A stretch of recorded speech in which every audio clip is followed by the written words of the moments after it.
दोस्तों, आपका Sanjay Khan chemistry class में फिर से स्वागत है। इलेक्ट्रोकेमिस्ट्री के एक और नए पार्ट में आज हम इलेक्ट्रोकेमिस्ट्री के पार्ट 9 में विद्युत अपघटन की प्रोसेस और फैराडे ने जो विद्युत अपघटन से संबंधित नियम दिए थे उनके बारे में डिस्कस करने जा रहे हैं। तो सबसे पहले हम बात करते हैं विद्युत अपघटन की, यानी विद्युत अपघटन होता क्या है। तो ध्यानपूर्वक देखिए आप सब। विद्युत अपघटन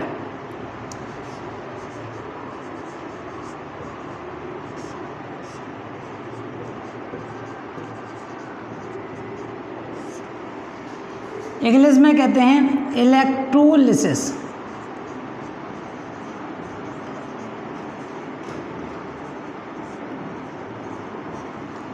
क्या होता है विद्युत अपघटन, इलेक्ट्रोलिसिस क्या होता है, ध्यान से सुनिए। किसी विद्युत अपघट के विद्युत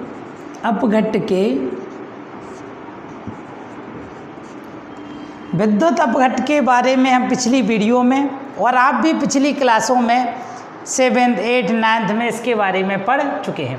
किसी विद्युत अपघट के विलयन में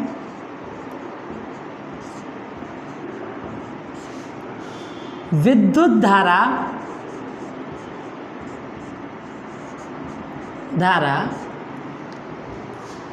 प्रवाहित करने की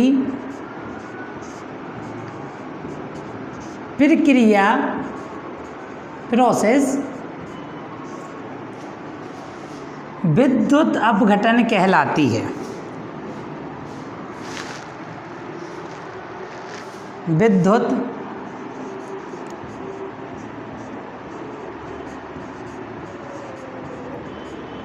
अपघटन कहलाती है।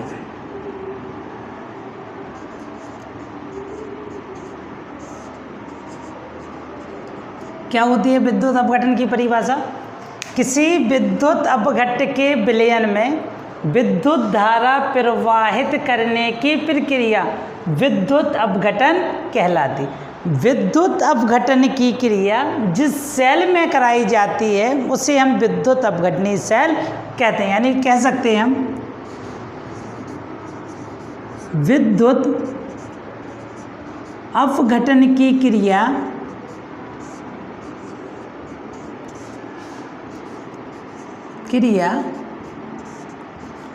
विद्युत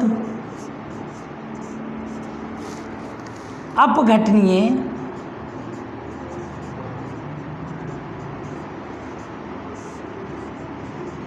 सेल में की जाती है।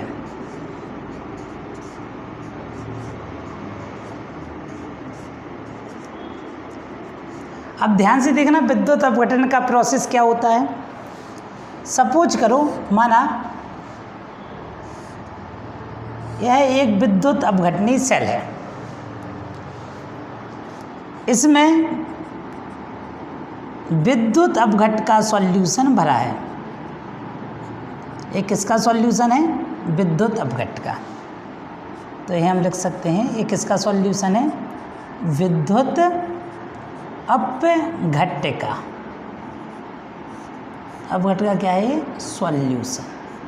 ठीक है, विद्युत अपघट का सॉल्यूशन भरा है। इसमें 2 इलेक्ट्रोड हैं।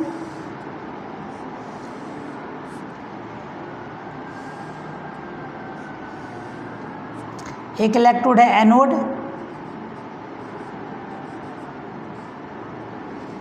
दूसरा इलेक्ट्रोड है कैथोड।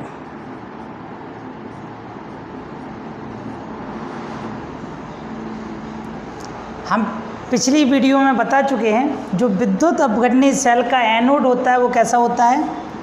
पॉजिटिव होता है। कैथोड होता है नेगेटिव होता है। इन्हें हम एक बैटरी से जोड़ देते हैं जिसके द्वारा हम विद्युत धारा प्रवाहित करेंगे। ये हो गई बैटरी। जब हम किसी विद्युत अपघट के सॉल्यूशन में विद्युत अपघट के विलयन में विद्युत धारा प्रवाहित करेंगे तो जो विद्युत अपघट का विलयन होगा वो दो आयनों में, धनात्मक आयनों में और ऋणात्मक आयनों में टूट जाएगा। यानी यहाँ पर धनात्मक आयन भी उपस्थित होंगे और ऋणात्मक आयन भी उपस्थित होंगे, क्योंकि विद्युत अपघट्ट का विलयन धन और ऋण आयनों में टूट जाएगा। जब हमने किसी विद्युत अपघट्ट के विलयन में विद्युत धारा प्रवाहित की तो देखा कि जो विद्युत अपघट्ट के धन आवेशित आयन थे वो कैथोड की ओर और ऋण आवेशित आयन एनोड की ओर गति करने लगते हैं, जिससे विद्युत अपघटनी सेल में विद्युत धारा प्रवाहित होने लगती। इसका एग्जाम्पल देखें आप। सबसे पहले हम विद्युत अपघटन करा रहे हैं NaCl का। NaCl का हम विद्युत अपघटन दो अवस्थाओं में करा सकते हैं। पहली अवस्था जब हम NaCl को गलित अवस्था में लेते हैं, दूसरी अवस्था जब हम NaCl को जलीय अवस्था में लेते हैं। अब हम बात करते हैं गलित और जलीय अवस्था की, तो ध्यानपूर्वक सुनना, जलीय और गलित अवस्था क्या होती है। तो सबसे पहले बात करें हम गलित अवस्था की। हमने कोई ठोस लिया, उस ठोस को हमने गर्म किया। जब हमने ठोस को गर्म किया तो गर्म करते हुए ठोस क्या होगा, पिघलना चालू हो गया, और पिघलते हुए जब वो द्रव में बदल गया तो वो कहलाएगी उसकी गलित अवस्था। हमने कोई ठोस लिया, वो उस ठोस को पानी में डाल दिया, यानी ठोस घुल गया, तो वो उसकी कहलाएगी जलीय अवस्था। ध्यान से देखना, गलित अवस्था और जलीय अवस्था दोनों में डिफरेंस है। गलित अवस्था होती है उसे हम गर्म करके पिघलाते हैं, तो वो उसकी कहलाती है गलित अवस्था। जलीय अवस्था होती है हम ठोस को पानी में डाल के उसे घुलते हैं, वो उसकी कहलाती है जलीय अवस्था। तो सबसे पहले हम गलित सोडियम क्लोराइड का NaCl का विद्युत अपघटन कराते हैं। तो देखना, गलित NaCl का विद्युत अपघटन।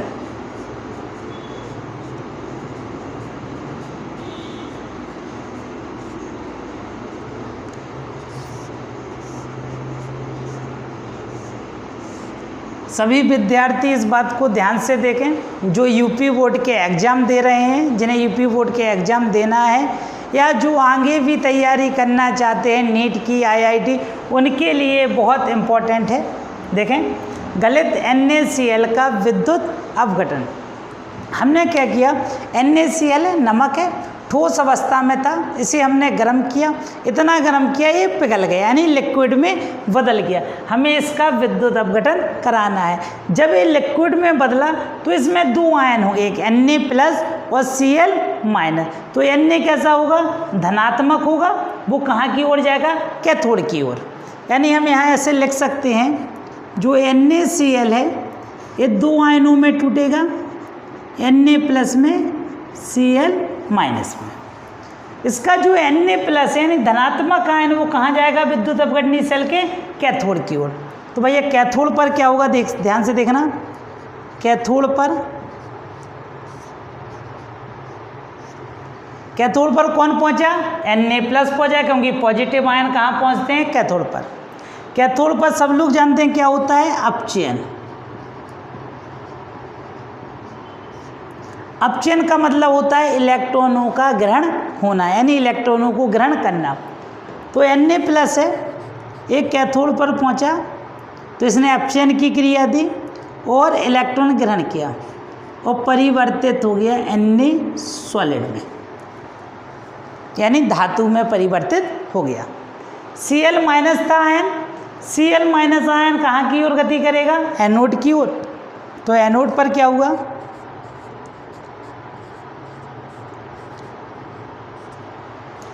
एनोड पर क्या होता है, ऑक्सीकरण।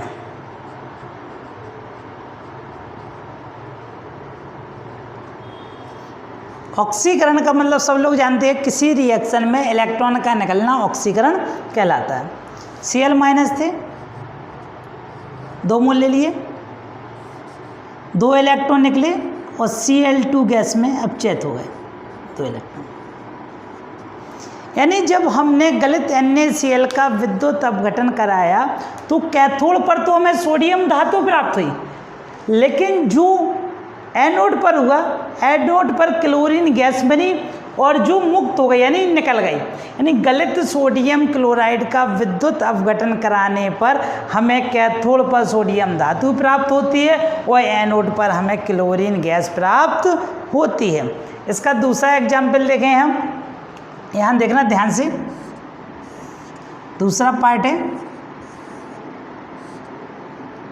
जलीय NaCl का, हम जो सोडियम क्लोराइड ले रहे हैं वो कौन सी अवस्था में लिए? जलीय। जलीय का मतलब होता है हमने सोडियम क्लोराइड को पानी में घोल दिया, यानी अब सोडियम क्लोराइड भी उपस्थित है और साथ में उसमें पानी भी उपस्थित है, यानी H2O के मॉलिक्यूल्स भी उपस्थित हैं। जलीय सोडियम क्लोराइड का विद्युत अपघटन।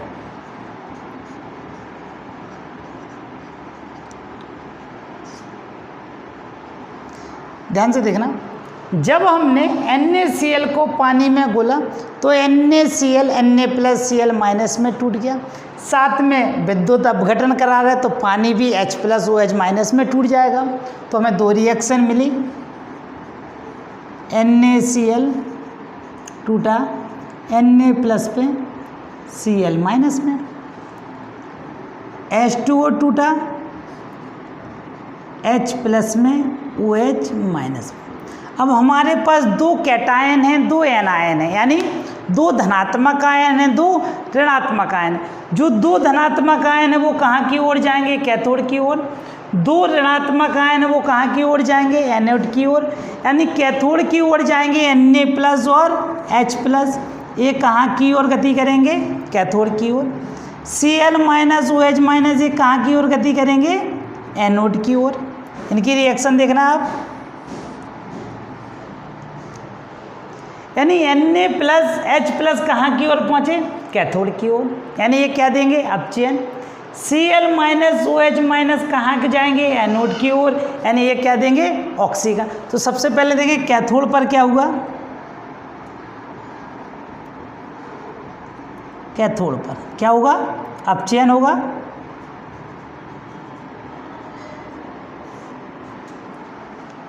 कैथोड पर अपचयन हुआ तो Na+ था, इलेक्ट्रॉन ग्रहण करेगा, Na सॉलिड में बदल जाएगा। ठीक है, इसके लिए जो मानक इलेक्ट्रोड प्रभाव होता है वो होता है -2.71 वोल्ट। H+ था, Ab इलेक्ट्रॉन ग्रहण करेगा, 2 मोल ले लो, 2 इलेक्ट्रॉन ग्रहण करेगा, H2 गैस में बन जाएगा। इसके लिए जो मानक इलेक्ट्रोड वो होता है -0.83 वोल्ट। अब देखना ध्यानपूर्वक, कैथोड पर दो रिएक्शन हो रहे, एक तो सोडियम इलेक्ट्रॉन ग्रहण करके सोडियम धातु में अपचयित हो रहा, दूसरा जो H+ आयन था वो इलेक्ट्रॉन ग्रहण करके हाइड्रोजन गैस में अपचयित हो रहा। इसके दोनों की जो इलेक्ट्रोड प्रभाव है, सोडियम का इलेक्ट्रोड प्रभाव है, Na+ का इलेक्ट्रोड प्रभाव है -2.71 वोल्ट, और H+ आयन का जो इलेक्ट्रोड प्रभाव है वो है -0.83 वोल्ट। इन दोनों में सबसे ज़्यादा इलेक्ट्रोड प्रभाव हाइड्रोजन का है। जिस धातु का इलेक्ट्रोड प्रभाव सबसे ज़्यादा होता है वो सबसे अधिक अपचयित होती है, यानी अपचयन की क्रिया सबसे ज़्यादा देती है। तो यहाँ सबसे ज़्यादा अपचयित कौन होगा? H+ होगा। यानी जो कैथोड पर होगा तो कैथोड पर हाइड्रोजन गैस निकलेगी। कैथोड पर क्या होगी? हाइड्रोजन गैस निकलेगी, यानी सोडियम धातु नहीं बनेगी। क्या होगी? कैथोड पर हाइड्रोजन गैस निकलेगी। तो यहाँ से जब हमने जलीय सोडियम क्लोराइड का विद्युत अपघटन कराया तो हमने देखा कि जो कैथोड है, कैथोड पर से हाइड्रोजन गैस निकलती है, वो Na+ आयन कहाँ उपस्थित रहते हैं? विलयन में। अब बात करते हैं हम एनोड पर। एनोड पर Cl- और OH- आयन पहुँच रहे हैं। तो यहाँ देखना आप, एनोड पर क्या हुआ इसका? एनोड पर होता है ऑक्सीकरण,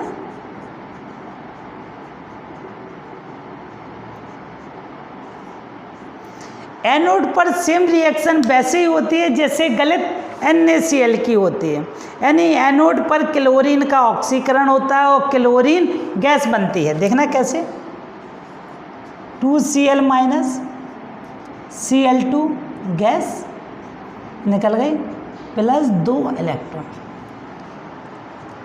यानी हम कह सकते हैं कि एनोड से क्लोरीन गैस निकल रही, कैथोड से हाइड्रोजन गैस निकल रही, यानी विलयन में कैथोड से जो Na+ थे वो विलयन में Na+ बच रहा है और एनोड के OH- बच रहा है, यानी विलयन में दो चीज़ें बची।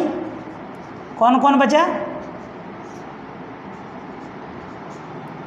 विलयन में Na+ और OH-, ये दोनों आपस में रिएक्शन करके NaOH बना देते हैं। क्वेश्चन इस प्रकार से पूछते हैं, क्या होता है जब हम गलित सोडियम क्लोराइड का विद्युत अपघटन कराते हैं? तो जब हम गलित सोडियम क्लोराइड का विद्युत अपघटन कराते हैं तो कैथोड पर सोडियम धातु प्राप्त होती है, एनोड पर क्लोरीन गैस निकल जाती है। जब हम जलीय NaCl का विद्युत अपघटन कराते हैं तो कैथोड पर हाइड्रोजन गैस निकलती है। क्यों निकलती है? मानक इलेक्ट्रोड विभव के डिफरेंस के कारण। एनोड पर क्लोरीन गैस ही निकलती है। विलयन में Na+ OH- बचते हैं जो आपस में रिएक्ट करके NaOH में परिवर्तित हो जाते हैं। ये क्लियर? यानी गलित NaCl का विद्युत अपघटन, जलीय NaCl का विद्युत अपघटन हम कैसे करेंगे, ये बात क्लियर। इसके बाद हम डिस्कस करेंगे अति वोल्टता की, जो यूपी बोर्ड में 1 नंबर के लिए बहुत इम्पोर्टेंट है। ओवर वोल्टेज, अति वोल्टता। तो देखिए,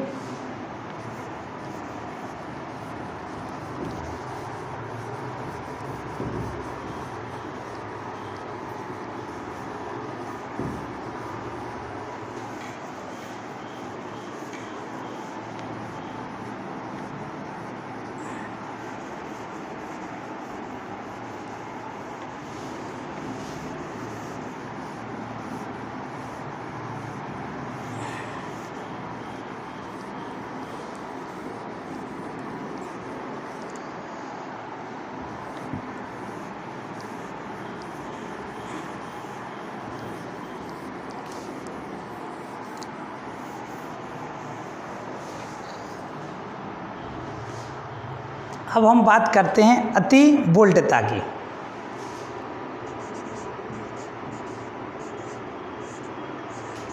अति वोल्टता इंग्लिश में कहते हैं ओवर वोल्टेज। क्या होती है?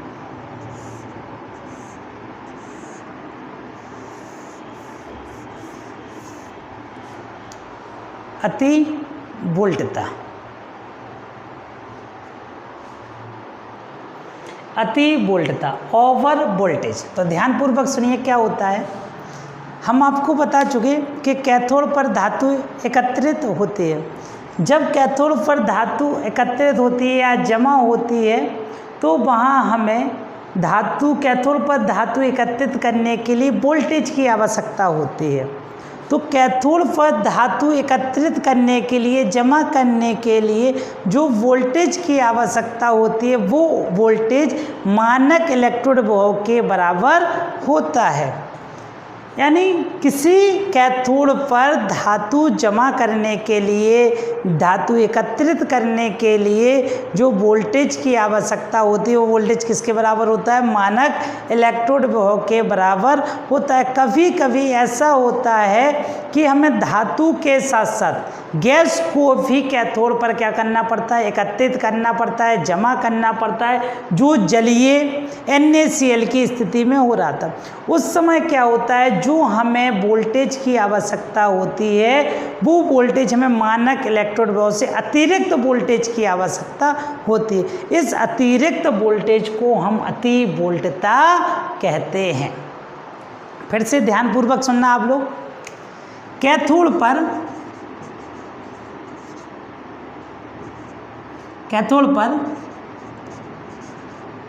धातु जमा करने के लिए, डिपॉजिट करने के लिए, एकत्रित करने के लिए हमें किसकी आवश्यकता होती है? वोल्टेज की। यह वोल्टेज किसके बराबर होता है? मानक इलेक्ट्रोड विभव के। कभी कभी क्या होता है, कैथोड पर धातु, कभी कभी कैथोड पर धातु के साथ साथ गैस भी एकत्रित होती है। सॉरी, गैस एकत्रित होती है, गैस एकत्रित होती है। इस गैस को एकत्रित होती है, इस गैस को जमा करने के लिए, एकत्रित करने के लिए हमें एक्स्ट्रा वोल्टेज की आवश्यकता होती है।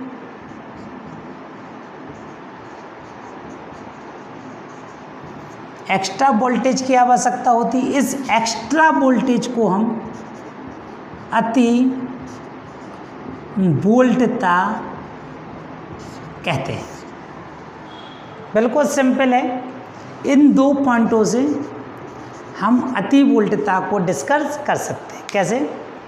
कैथोड पर धातु जमा करने के लिए, धातु एकत्रित करने के लिए हमें किसकी आवश्यकता होती है? वोल्टेज की आवश्यकता होती है।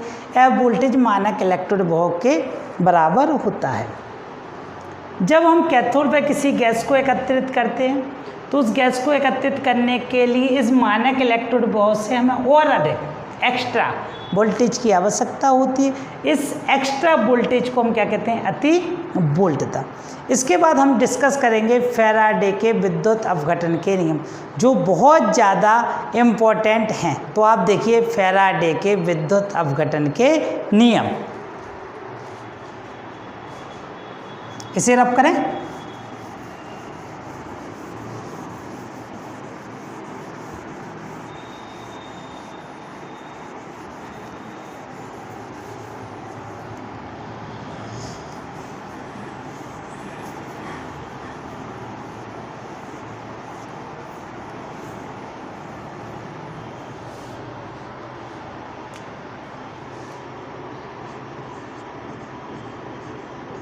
फैराडे के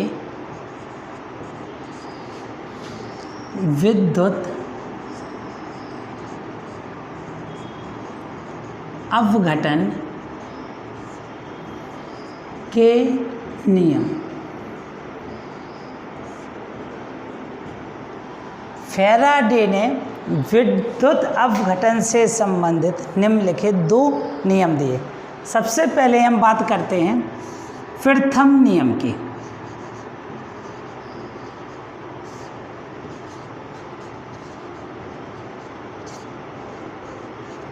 फर्स्ट लॉ क्या है? सिंपल है। क्या है? सुने। जब हम किसी विद्युत अपघट्य के विलयन में विद्युत धारा प्रवाहित करते हैं तो इलेक्ट्रोड पर मुक्त हुए या जमा हुए पदार्थ की मात्रा विद्युत अपघट्य में प्रवाहित आवेश की मात्रा के समानुपाती होती है। देखना कैसे? जब हम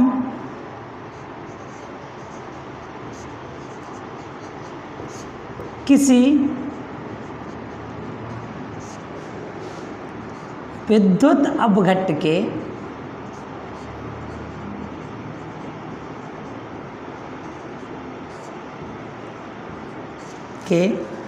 विलयन में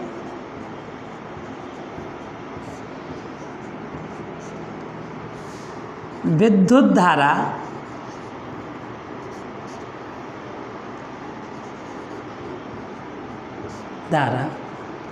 प्रवाहित करते हैं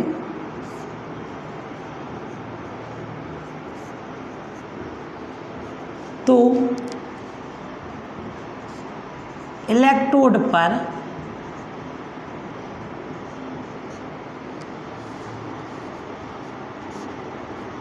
जमा हुए पदार्थ की मात्रा, जमा क्या होगा? पदार्थ। जैसे सोडियम धातु जमा हो रही थी या मुक्त क्या हो रही थी? गैस। मुक्त हुई गैस की मात्रा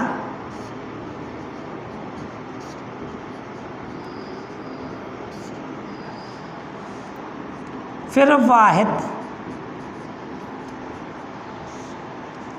आवेश की मात्रा के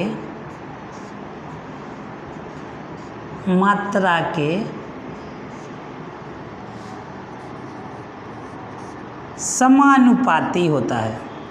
समानुपाती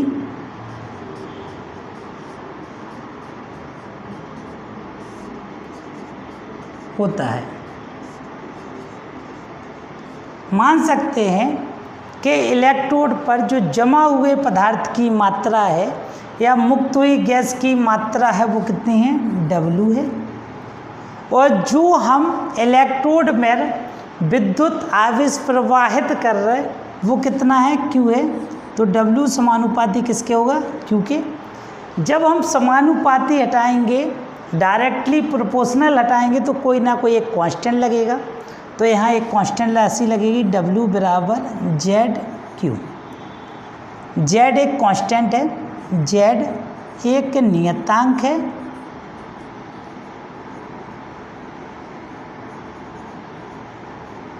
जिसे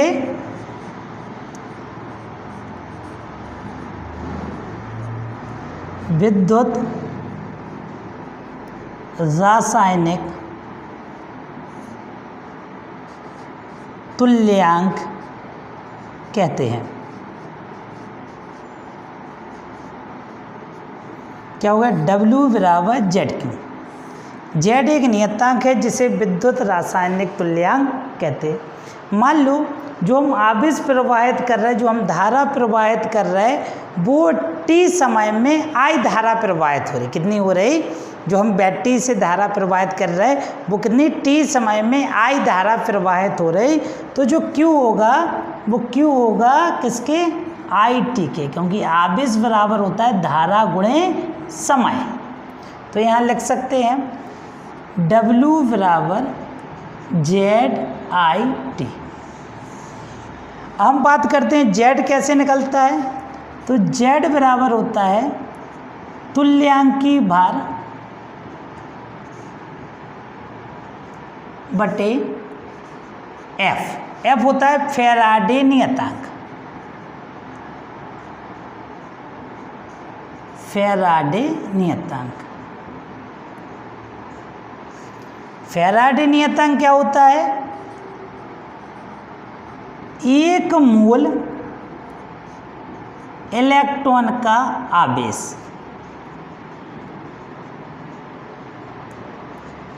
यानी एक मोल इलेक्ट्रॉन पर जितना आवेश होगा वो किसके बराबर होगा? फैराडे नियतांक के।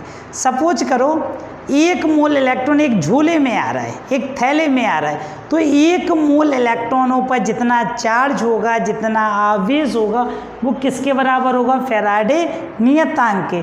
और इस F का मान होता है, इसकी वैल्यू होती है 96,500 कूलम। यानी हम लिख सकते हैं Z बराबर E। तुल्यांकी भार को किससे रिप्रेजेंट करते हैं? E से। E बटे 96,500 कूलम। तुल्यांकी भार को आप कक्षा 9th 10th 11th में पढ़ चुके हैं। तुल्यांकी भार होता है अणु भार बटे N फैक्टर। ये हुआ आपका फैराडे के विद्युत अपघटन का प्रथम नियम। अब आपको फैराडे के विद्युत अपघटन के द्वितीय नियम को जानने के लिए हमारे चैनल पर बने रहिए और कल तक इंतज़ार कीजिए। कल आपको फैराडे का हम द्वितीय नियम समझाएंगे और फैराडे के प्रथम नियम और द्वितीय नियम पर आधारित जो आंकिक प्रश्न हैं, जो यूपी बोर्ड में, नीट में और IIT में आते हैं, वो कुछ उनके आंकिक प्रश्न करेंगे।